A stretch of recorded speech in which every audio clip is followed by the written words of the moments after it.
എല്ലാവർക്കും പാച്ചൂസ് മലബാർ കിച്ചണിലേക്ക് സ്വാഗതം. ഇന്ന് ഞാൻ വന്നിരിക്കുന്നത് അരിപ്പൊടി വെച്ച് ചെയ്തെടുക്കാൻ പറ്റുന്ന നല്ല സോഫ്റ്റ് ആയിട്ടുള്ള ഓട്ടടേൻ്റെ റെസിപ്പി ആയിട്ടാണ്. ഇതിന് മുട്ടപ്പത്തിരി എന്നും പറയും കേട്ടോ. അപ്പം നമുക്കിതെങ്ങനെയാണ് ഉണ്ടാക്കുന്നത് നോക്കാം. അതിനായിട്ട് ഒരു ബൗളിലോട്ട് 1.25 കപ്പ് അരിപ്പൊടി ചേർത്ത് കൊടുക്കാം. നമുക്ക് മൊത്തത്തിൽ 2 കപ്പാണ് ആവശ്യമുള്ളത്. ഒരു 1/4 കപ്പ് മാറ്റി വെക്കണം, അത് പിന്നീട് ചേർത്ത് കൊടുക്കാനുള്ളതാണ്. ഇത് ഇടിയപ്പം പത്തിരിപ്പൊടിയാണ്, അതായത് വറുത്തരിപ്പൊടി.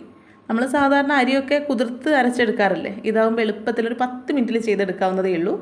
ഇനി ഇതിലോട്ട് 1/2 ടീസ്പൂൺ ഉപ്പ് ചേർത്ത് കൊടുക്കാം. ഇനി തിളച്ച വെള്ളം ഒഴിച്ചിട്ട് ഈ പൊടി ഒന്ന് വാട്ടിയെടുക്കണം. ഞാനിപ്പോൾ 1.5 കപ്പ് വെള്ളമാണ് ഒഴിച്ചു കൊടുത്തിട്ടുള്ളത്. പൊടി നന്നായിട്ട് യോജിപ്പിച്ച് ഇനി ഇത് ചൂട് മാറാനായിട്ട് മാറ്റി വെക്കാം. ചൂട് മാറിക്കഴിയുമ്പോൾ മിക്സിയുടെ വലിയ ജാറിലേക്ക് ഇട്ട് കൊടുക്കുക. അതിലോട്ട് നേരത്തെ മാറ്റി വെച്ച 1/4 കപ്പ് പൊടി ചേർത്ത് കൊടുക്കാം. ഒരു കോഴിമുട്ട പൊട്ടിച്ചൊഴിച്ച് കൊടുക്കാം. ഇനി ഇതിലോട്ട് കുറേശ്ശെ വെള്ളം ഒഴിച്ച് നന്നായിട്ടൊന്ന് അരച്ചെടുക്കുക. സാധാരണ പച്ച വെള്ളമാണ്. വെള്ളം ഒഴിക്കുന്ന സമയത്ത് ഒരു സ്പൂൺ വെച്ച് മിക്സ് ചെയ്യുകയാണെങ്കിൽ എളുപ്പത്തിൽ അരിഞ്ഞ് കിട്ടും കേട്ടോ. എനിക്ക് മൊത്തത്തിൽ 3.5 കപ്പ് വെള്ളമാണ് ആവശ്യമായിട്ട് വന്നിട്ടുള്ളത്. അപ്പോൾ നമുക്ക് ഈ ഓട്ടട ഉണ്ടാക്കാനായിട്ട് മൊത്തത്തിൽ 5 കപ്പ് വെള്ളം.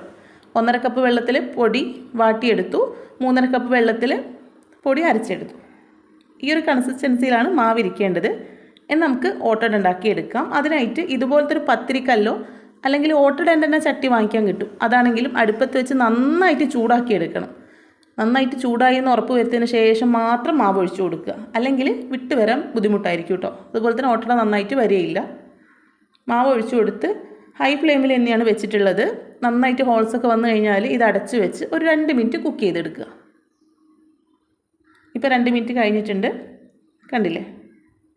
എളുപ്പത്തിൽ വിട്ട് വരുന്നുണ്ട്. നല്ല സൂപ്പർ സോഫ്റ്റ് ആയിട്ടുള്ള ഓട്ടട റെഡി ആയിട്ടുണ്ട്. ഇതിപ്പോൾ ഞാൻ കുട്ടികൾക്ക് കൊടുക്കുന്നത് തേങ്ങാപ്പാലിൻ്റെ കൂടെ കേട്ടോ. തേങ്ങാപ്പാലിൽ കുറച്ച് പഞ്ചസാരയും ഒരു ഏലക്കായ ഇട്ടിട്ട് കട്ടിയിൽ തേങ്ങാപ്പാലിൻ്റെ കൂടെ കൊടുക്കുകയാണെങ്കിൽ ഇഷ്ടമായിരിക്കും. നിങ്ങൾക്ക് വേണമെങ്കിൽ കറിയുടെ കൂടെയൊക്കെ കഴിക്കാം കേട്ടോ. അതൊക്കെ നിങ്ങളുടെ ഇഷ്ടം പോലെ ചെയ്യാം. അപ്പോൾ എളുപ്പമല്ല ഇത് ചെയ്തെടുക്കാനായിട്ട്. നിങ്ങൾ ഇതുവരെ ഇതുപോലെ ഉണ്ടാക്കി നോക്കിയിട്ടില്ലെങ്കിൽ ഒന്ന് ഉണ്ടാക്കി നോക്കുക.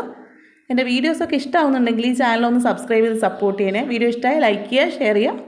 Thanks for watching.